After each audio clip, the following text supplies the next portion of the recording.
Pangulong Marcos walang kinalaman sa mga inihaing impeachment kay Vice President Sara ayon kay Executive Secretary Bersamin.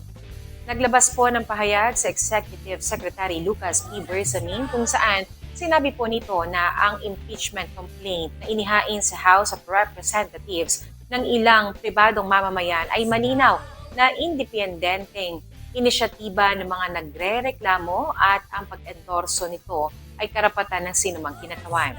Kaya wala umanong kinalaman dito ang Office of the President at ang naunang pahayag ng Pangulo tungkol sa usaping ito ay maliwanag. Nauna nang sinabi ni Pangulong Ferdinand Marcos Jr. na hindi siya sa pabor sa planong mapatalsik sa pwesto ang pangalawang Pangulo dahil hindi makikinabang rito ang mga mamamayan.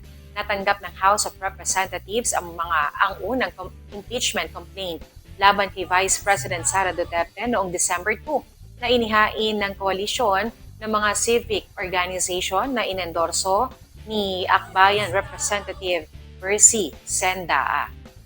Habang inendorso naman ng mga mambabatas mula sa Makabayan Bloc ang pangalawang impeachment na inihain ng mahigit 70 complainants mula sa iba't ibang grupo ng civil society, kabilang ang marginalized, labor partisan, environmental, student at rights organizations. Pinagtaksilan umano niya ang tiwala ng publiko dahil sa abuse of discretionary powers kaugnay po sa usapin ng confidential funds, ang pagbaliwala sa transparency at accountability at pagpapabaya sa tungkulin dahil sa hindi pagkilala sa congressional oversight sa panahon ng budget deliberations.